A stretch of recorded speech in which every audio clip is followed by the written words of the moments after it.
యాక్చువల్గా hit సినిమాలకే release ఉంటాయన్నమాట. మనం చూసినాం ఇంతవరకు రిలీజ్. కానీ ఒక కట్టర్ ఫ్లాప్ సినిమా రిలీజ్ చేస్తే ఎలా ఉంటుంది ఆ థాట్ రావడం అనేది గ్రేటు. అదేంటో కాదండి, కలేజా మూవీ రిలీజ్ అయినప్పుడు డైరెక్ట్గా ఫ్లాప్ అయిన మూవీ అండి ఇది. అసలు ఎక్స్పెక్ట్ చేయలేదన్నమాట. అక్కడ టీవీలు వచ్చినాక బాగా క్లిక్ అయింది. సో అది బేస్ చేసుకొని ఇప్పుడు రిలీజ్ చేస్తున్నాం అనమాట. మొత్తం అంతా రెడీ అయిపోయింది. టికెట్స్ అన్నీ పెట్టేశారనమాట. ఆల్మోస్ట్ రికార్డ్ స్థాయిలో అండి, మొత్తం రికార్డ్ స్థాయిలో టికెట్స్ అన్ని బుక్ అయిపోయాయి అనమాట. అంటే అప్పట్లో ఒక ఫ్లాప్ అనే సినిమాకి రిలీజ్ పెట్టినప్పుడు ఇంతలా టికెట్స్ సోల్డ్ అవుతున్నాయంటే అది గ్రేట్ కదండి.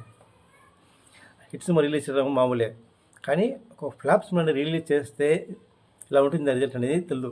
అంటే ఇంతగా ఉంటుందా దాని ప్రభావం. చూస్తే మొత్తం ఆల్ షోస్ అన్నీ టికెట్స్ బుక్ అయిపోయాయండి. సుభాష్ బాబు గారి కలేజా మూవీ అండ్ 30 రిలీజ్ ఉంది. అసలు ఎక్స్పెక్ట్ చేయలేదు ఎవరు కూడా. ఇంతవరకు అన్ని రికార్డ్స్ అన్నీ అది కొల్లగొడుతుందంట. అంటే అప్పట్లో ఫ్లాప్ మూవీ ఇది, కానీ ఒక ఫ్లాప్ మూవీని రిలీజ్ చేయాలని ఆలోచన రావడం అనేది ఒక సాహసమే.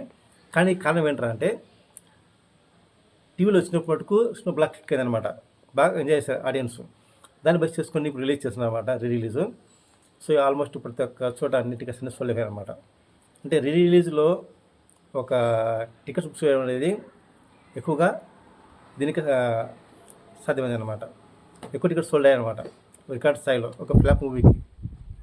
అండ్ ఇప్పుడు కలేజా 30th వస్తుంది, ఎంజాయ్ చేయండి.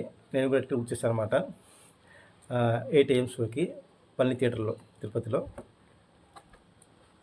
బాయ్ అండి.